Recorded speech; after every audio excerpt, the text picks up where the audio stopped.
Hey flow artists, good afternoon. Today I would like to have a quick word with you about learning from others as opposed to learning from yourself. Now, tutorials are a great start, but if you're a really committed flow artist, you really need to go to like some type of weekly recurring meetup and pick the brains of those who have the patterns you want to unlock. Because I believe it is through repeated exposure to really complex patterns that we actually begin to integrate it. For example, my roommate Jeff is really good at three-poi flowers, and when I first started watching him, I didn't think much of it. I was like, that's his style. I'm never gonna learn that. It looks really difficult. And he wasn't that clean with it yet. But then I saw him do it on stage at Dante's, and it was freaking sick. And okay, so repeated exposure is watching him do it at home, then watching him do it on stage. Then I started watching him train it at home again. And I started learning like the two-poi one-hand version of it.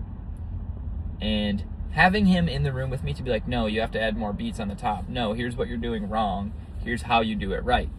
And then trying it at the gym for myself and filming myself and watching that a bunch of times so that I can go home and show him again. I'm not saying you have to move in with a flow artist, but this is just an example of something I never ever would have learned watching a tutorial. And I never would have learned only seeing it once. I had to see it how many times? Like, let's just say 5. And a lot of concepts are this way. It's kind of frustrating if you're the teacher, because you'll teach a student the concept, you'll plant the seed, let's say, they won't unlock it, and then they'll see some other dingus doing it sloppily, and they'll be like, oh, now I get it. Troy never taught it to me like that in the past. And you'll be like, man, I taught you that. But the thing is, we can't force our students to learn. We can only plant seeds and hope that they water it. So think about your weekly jam and think about the repeated exposure to the same tricks you want to learn and kind of have a long scope of life. You know, I heard this phrase that was, life is long if you let it be. And I wholeheartedly agree. I think that a lot of people don't drill the basics, or they try too much all at once, and they don't have that repeated exposure.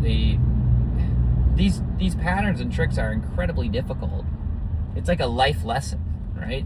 You know, maybe quitting an addiction or building up your emotional bandwidth or your emotional control. Like, those are things that we have to fail hundreds of times with repeated exposure to people telling us to do better in order to improve on them. So why is flow arts any different?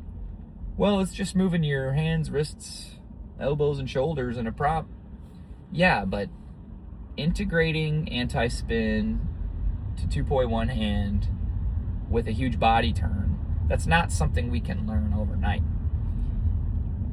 I don't know, just as I've gotten older, especially as I've entered my 30s, I think most like important lessons require repeated exposure from people who love us and want the best for us and are patient with us as we are first in denial, or we blame circumstances, or we say we don't have the right props, or we procrastinate, or we do it with improper form and say we're doing it. It's the repeated exposure to people who really want us to learn it and that we get to see each week. Now, living with other flow artists is one of the best things that I've ever encountered, because whenever they see me making progress, they get excited. They're like, oh, you're doing the thing I taught you. They get a little ego boost from it, and it's interesting to them. But if you don't live with someone, what do? This is where it gets tricky. You can't just DM somebody your attempts every day. But what you can do is sign up for Patreon, where you are allowed to do that.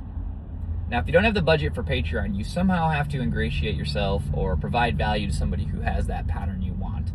And just ask them up front, hey, I'm going to be working on this for the next, let's say, 2 months. I'm committing to it. Can I send you, 1 video per week and get your feedback? And you can preemptively say, look, I know I'm not going to make a lot of progress. Can you just keep reminding me of what I need to do and try to offer some micro feedback, some micro tips?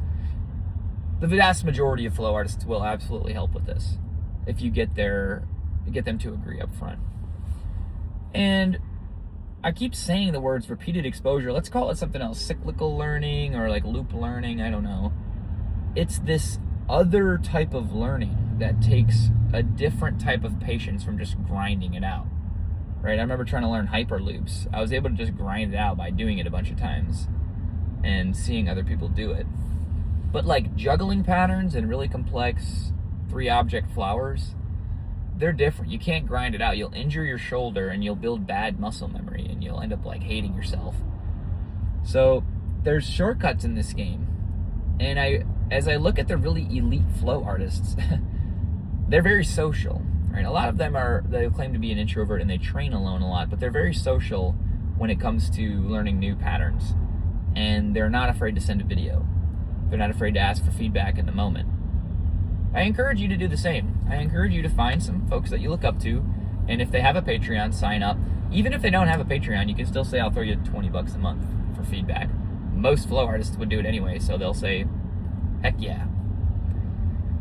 The best flow artists are investing in themselves, and they're reaching out to those who have what they want and proactively setting up a schedule to drill and seek feedback.